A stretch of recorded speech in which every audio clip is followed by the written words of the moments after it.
Everyone. आज हम जो टॉपिक पढ़ने जा रहे हैं चैप्टर इलेक्ट्रोस्टैटिक्स से वो है electric flux through a surface enclosing a charge. Electric flux क्या है ये हम अपने पिछले लेक्चर में देख चुके हैं।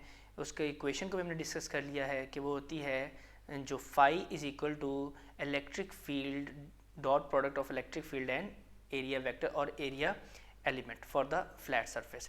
अब हम अपने लिए कंडीशन का डेवलप करने लगे हैं कि हमारे पास एक चार्ज है जिसको हमने इनक्लोज कर दिया है एक सफ़ेयर के अंदर, 3 डायमेंशनल सफ़ेयर के अंदर।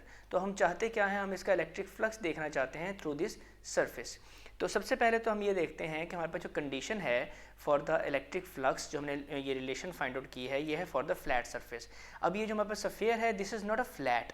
तो सबसे पहले हमने करना क्या होगा, हमें इस सरफेस को फ्लैट कंसिडर करना पड़ेगा। वो कंसिडर कैसे करेंगे कि अगर मैं इस पूरे सफ़ेयर को इतने छोटे छोटे, इसके जो सरफेस है इतने छोटे छोटे एरिया सेगमेंट में डिवाइड कर दूं कि हर एरिया सेगमेंट जो है, सरफेस एरिया जो है सीम्स टू बी फ्लैट, वो फ्लैट दिखाई दे, नज़र आए, तो फिर क्या होगा, फिर उस पर हम ये इलेक्ट्रिक फ्लक्स वाला फार्मूला जो है E डॉट ए ये हम लगा सकते हैं। उसके लिए हमने किया क्या, ये लेट्स सपोज ये जो आपको पैच नज़र आ रहा है एरिया वेक्टर का फॉर द स्क्रीन, ये बड़ा है लेकिन इसको एज्यूम करें ये बहुत स्मॉल है, ठीक है, इनफाइनेटेसिमली स्मॉल है, बहुत स्मॉल है, जिसकी वजह से ये आपको फ्लैट नज़र आ रहा है। इसको फ्लैट नज़र आने कैसे नज़र आ सकता है, इसकी एग्जांपल ये है कि अगर आप अपनी अर्थ की बात करें तो दैट इज़ राउंड, लेकिन आपको अब जब आप जिस जगह पे पॉइंट पे खड़े होते हैं और आप सामने देखते हैं, आपको पूरी सरफेस जो है वो फ्लैट नज़र क्यों आती है, because you are standing on a small proportion of the whole this globe, this world, that is why आपको क्या नज़र आती है, फ्लैट नज़र। जैसे कि मैं कहूँ कि लेट्स सपोज ये एक आर्क है, ठीक है, ये देखें, अगर मैं इसका ये वाला हिस्सा कंसिडर करूँ इतना, तो ये क्या है आपको नज़र आ रहा है, ये आपको फ्लैट ही नज़र आएगा। लेकिन अगर मैं इतना एरिया कंसिडर करूँ तो ऑब्वियसली इसमें आपको कर्व नज़र आएगी, ठीक है। तो दैट इज़ वे मैं ये कहना चाह रहा हूँ कि मैंने पूरे सफ़ेयर को छोटे छोटे सेगमेंट्स में डिवाइड किया, छोटे छोटे एरिया सरफेस एरियाज पे डिवाइड किया, ताकि मुझे हर सरफेस एरिया जो है वो फ्लैट दिखाई दे, जिस पर मैं अपना ये जो फार्मूला है कि हमारे पास एक सरफेस है और इसका जो area vector that is perpendicular to the surface, ठीक है, एरिया। तो ये हमारे पास सरफेस आ गई, इसका एरिया वेक्टर क्या है, परपेंडिकुलर टू द सरफेस, और ये पॉजिटिव चार्ज की वजह से इलेक्ट्रिक फील्ड कहाँ है, आउटवर्ड ड्रॉ की हुई है, आउटवर्ड। अब आप देखें इलेक्ट्रिक फील्ड और एरिया वेक्टर जो है वो जो स्मॉल चेंज, जो स्मॉल एरिया हमने लिया है उसके दरमियान एंगल बन रहा है 0 डिग्री, ठीक है। तो ये हम उस पर फार्मूला लगा देंगे। लाइक वाइज सिमिलरली मैं इस पूरे सफ़ेयर को छोटे छोटे एरिया सेगमेंट मैंने डिवाइड कर दिया, ठीक है, ये इसका है एरिया वेक्टर, और let me change the colour and that is the electric field outside. Same the angle between this both vectors are, ये है डेल्टा, इसको मैं डेल्टा A2 कह दूंगा, this is delta A1, this is delta A2। तो ये क्या नाम है, ये हमारे पास जो एंगल है बिटवीन दिस इलेक्ट्रिक फील्ड और this area vector that is also 0 degree. तो लेट्स सपोज मैं दोबारा एक और फॉर द कन्वीनियंसी, आसानी से समझने के लिए मैं कहता हूँ, लेट्स सपोज मैंने एक और इसका एरिया सेगमेंट ले लिया फ्लैट, जिसको मैं कंसिडर कर रहा हूँ, और इसका भी जो एरिया वेक्टर है that is perpendicularly outward to this surface. तो ये हमारे पास डेल्टा A3 आ जाएगा। तो इलेक्ट्रिक फील्ड जो आ जाएगी वो भी इस चार्ज की वजह से कैसे है, आउटवर्ड है, ठीक है। तो कहना मैं ये चाहता हूँ कि तमाम तर electric field because of positive charge is readily outward, और जितने भी मैं एरियाज़ को सेगमेंट, पूरे सरफेस के एरियाज़ के सेगमेंट्स लूँगा, जो फ्लैट स्मॉल प्रोपोर्शन लूँगा जिसको मैं फ्लैट कह रहा हूँ, उस एरिया वेक्टर का और इलेक्ट्रिक फील्ड के दरमियान जो एंगल होगा वो हमेशा क्या रहेगा, 0 डिग्री रहेगा। तो अब मैं कहता हूँ लेट्स सपोज मैंने इस पूरे सरफेस को, ये जो हमारे पास सरफेस है, इसको कितने एरिया में डिवाइड कर दिया, इसको मैंने कर दिया है अप टिल डेल्टा AN, ठीक है, मैंने इसको डिवाइड कर दिया। लाइकवाइज अगर मैं A1 कह रहा हूँ तो इसके साथ electric field E1 for simple understanding, ठीक है, अगर A1 तो इससे इलेक्ट्रिक फील्ड E1 है, ये इलेक्ट्रिक फील्ड E2 है, ये इलेक्ट्रिक फील्ड E3 है, टिल अप टिल कब तक, कहाँ तक लेके जाऊँगा, टिल EN तक लेके जाऊँगा फॉर सिंपल अंडरस्टैंडिंग। तो मैं अब करना क्या चाहूँगा, मैंने फ्लक्स मालूम करना है because of this charge in this complete जो सफ़ेयर है इसके अंदर। तो मैं करूँगा ये कि स्मॉल जो मैंने सेगमेंट्स लिए हैं उन हर सेगमेंट पर, एरिया के सेगमेंट पर मैं फ्लक्स मालूम करेंगे, फिर मैं इसको कंपाइल करूँगा, समअप करूँगा, तो मैं total flux through this closed surface देख लूँगा सफ़ेयर। अब ये हमारे पास फार्मूला है जैसे हमने पिछले टॉपिक में हमने किया हुआ है फ्लैट सरफेस के लिए। इसको ओपन करते हैं डॉट प्रोडक्ट को, तो ये आता है फॉर एरिया डेल्टा A1, ठीक है, डेल्टा एरिया A1 उसके लिए फ्लक्स क्या आ जाएगा, φ1 जो आ जाएगा E1 डेल्टा A1 फॉर φ2, मतलब कि लेट्स सपोज दिस, मैं इस सेगमेंट की बात कर रहा हूँ, तो ये आ जाएगा E2 dot delta A2 for E3 dot delta A3। Let's suppose ये जो सरफेस का सेगमेंट है इसको मैं कह देता हूँ ये आउटवर्ड है, ये है डेल्टा AN। तो इसके साथ जो इलेक्ट्रिक फील्ड होगी, late me change the colour, electric field होगी वो भी क्या होगी, EN होगी। ठीक है, तो ये हमारे पास फाइनल रिजल्ट मैंने बना एक इक्वेशन डेवलप कर दी। जैसा कि मैंने अब कह दिया है, आपको बताया, अभी ऊपर मैंने आपको भी समझाया भी है कि इलेक्ट्रिक फील्ड लाइन और एरिया वेक्टर जो है, एरिया एलिमेंट जो है, इसके दरमियान एंगल 0 डिग्री होगा ऑल द केसेस, तो कॉज ऑफ 0 है 1। तो इसका मतलब है ये जब इसको मैं ओपन करूँगा, इस पर मैं ट्रिग्नोमेट्रिक का ये रूल लगाऊंगा, तो मेरे पास रह जाएगी value E1 dot delta A1 for this case, E2 delta A2 for this, E3 delta and up till EN delta AN। अब हम देखते हैं कि ये जो हमारे पास इलेक्ट्रिक फील्ड है E1 E2 E3 की बात कर रहा हूँ, ये इलेक्ट्रिक फील्ड जो है ड्यू टू 1 चार्ज है। ठीक है, और इलेक्ट्रिक फील्ड अगर मैं इस सफ़ेयर की बात कर रहा हूँ जो बाहर जहाँ से इलेक्ट्रिक फील्ड आउटवर्ड निकल रही है, तो मैंने आपको प्रीवियस वीडियोस के अंदर जब मैंने इलेक्ट्रिक फील्ड समझाया था तो उसके अंदर मैंने आपको बताया था कि जब मैं इलेक्ट्रिक फील्ड की बात करूँ due to a single charge और मैं एक दायरा, एक सिमेट्रिकल सर्कल ड्रॉ करता हूँ, तो उस सिमेट्रिकल सर्कल की जो बाउंड्रीज़ है उस पर तमाम, मतलब कि उस तमाम बाउंड्री पर जो इलेक्ट्रिक फील्ड है वो क्या रहेगी, सेम रहेगी। तो ये इलेक्ट्रिक फील्ड जो इसका सर्कमफेरेंस है इस सफ़ेयर का, जहाँ से इलेक्ट्रिक फील्ड बाहर आ रही है वहाँ पे इलेक्ट्रिक फील्ड की वैल्यू सेम रहेगी। ठीक है, तो ये हमारे पास क्या आ जाएगी, बिकॉज ऑफ सिमेट्रिकल शेप, एक बार याद रखें, because of this symmetrical shape, ये सिमेट्रिकल है।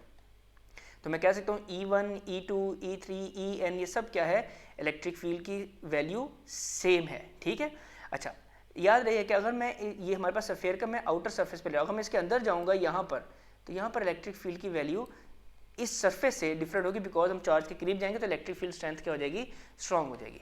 अच्छा, अब हम बात करते हैं कि ये हमने वैल्यूज पुटअप कर दी, E1 E2 E3 to E1 EN की जगह हमने इलेक्ट्रिक फील्ड एक कॉमन वैल्यू ले ली जो कि सबके लिए सेम होगी, और उसके लिए इक्वेशन हमने कूलम्स लॉ के बाद जब हमने इलेक्ट्रिक फील्ड पढ़ा तो उसके अंदर हमने ये फाइंड आउट की थी, निकाली थी। तो ये हमारे पास वैल्यू 1/4πε0 Q/r²।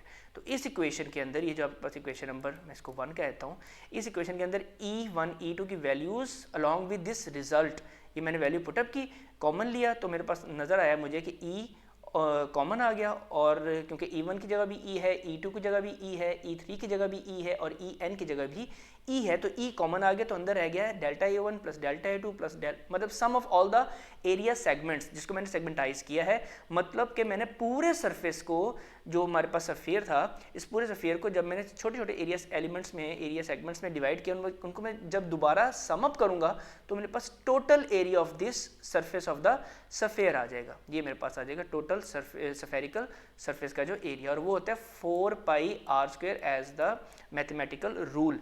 तो E की वैल्यू मैंने इस इक्वेशन से, जो हमने पीछे में प्रूव की है, 1/4πε0 Q/r², ये मैंने E की वैल्यू पुटअप कर दी, तो ये आ गई हमारे पास। और साथ ही मैंने ये एरिया जो सबका मतलब टोटल सफेरिकल सरफेस का एरिया है, डेल्टा A1 सबको कंबाइन किया, वैल्यू 4πr का, तो मैंने ये पुटअप कर दिया।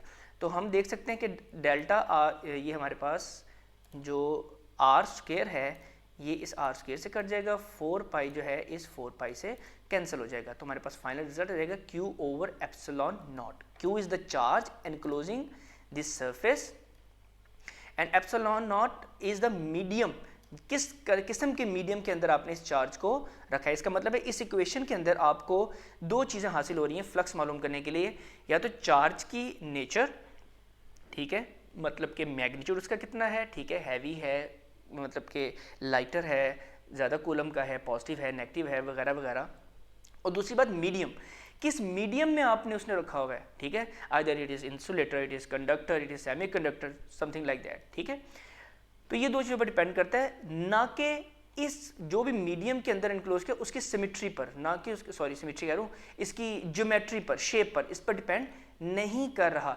इसका मतलब ये हुआ कि अगर मैं इसी सफ़ेयर को, ये जो मेरे पास मैंने सफेरिकल सरफेस ली थी, इसको मैं किसी इरेगुलर शेप बॉडी के अंदर एनक्लोज कर दूं, ठीक है।